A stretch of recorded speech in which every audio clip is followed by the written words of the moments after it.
Dr. Tim Keller, pastor of Redeemer Presbyterian Church, New York, is a fan of the Harry Potter series of books.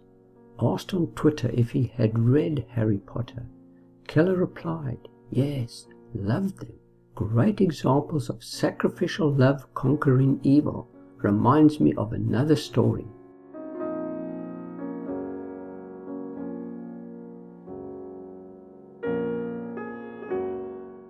In King's Cross, Keller uses the sacrificial death of Lily Potter, Harry's mother, to make the point that all life-changing love is substitutionary love.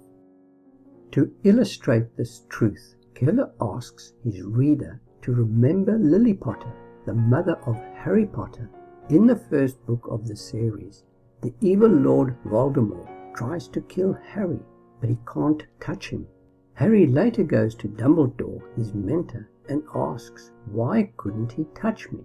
Dumbledore replies that, "Your mother died to save you. Love as powerful as your mother's for you leaves its own mark. To have been loved so deeply gives us some protection forever." Keller asks, why is Dumbledore's statement so moving? The answer is because we know that sacrifice is at the heart of real love. Here a word of explanation. Albus Dumbledore is the gay sorcerer who leads the Hogwarts School of Witchcraft and Wizardry. The author behind the Harry Potter series, J.K. Rowling, is a keen supporter of the LGBT movement and of same-sex marriage. She has spoken out strongly in support of gay rights. Voldemort is the Dark Lord who murdered Harry's parents, James and Lily. Commonly referred to as he who must not be named, Voldemort is the most powerful dark wizard of all time. Lily Potter, Harry's mother, was a witch who began her education at Hogwarts School in 1971. On the night of the 31st of October 1981, Lily did not have her magic wand on her when the evil Lord Voldemort came to murder her son, so she was unable to defend herself and was murdered trying to protect Harry. Keller uses the death of Lily Potter as an illustration of God's love. As Lily Potter sacrificed her life to save Harry, so Christ sacrificed his life for us. Keller concludes, therefore, it makes sense that a God who is more loving than you and I, a God who comes into the world to deal with the ultimate evil, the ultimate sin, would have to make a substitutionary sacrifice. Even we flawed human beings know that you can't just overlook evil. It must be paid for. Keller has used Lily Potter's sacrificial death at the hands of Voldemort to illustrate Christ's sacrificial death on the cross of Calvary. There is a movement within Christianity which claims that the Harry Potter books are Christian novels, but such a claim is absurd, for at the center of the Harry Potter series is magic, sorcery, and the dark arts. And God is clear in His Word that any practice of magic is an abomination to Him.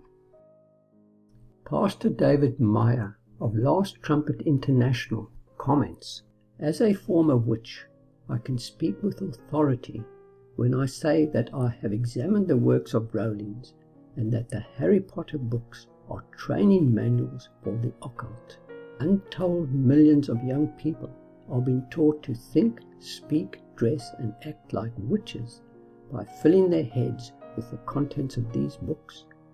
Once introduced to the world of wizards, spells and dark arts, readers of Harry Potter can advance their knowledge and skills in witchcraft and paganism by visiting the hundreds of websites available on the internet. The Bible strongly denounces witchcraft and other occult practices. There shall not be found among you anyone who uses divination, one who practices witchcraft, or one who interprets omens, or a sorcerer, or one who casts a spell, or a medium, or a spiritist, or one who calls up the dead, for whoever does these things is detestable to the Lord. In the New Testament, we read that believers in the church at Ephesus were so deeply convicted of the wickedness of the dark arts that a large number of those who had practiced magic collected their books and burned them in public. The message of Scripture is clear. Christian believers do not meddle with magic, sorcery, and the dark arts.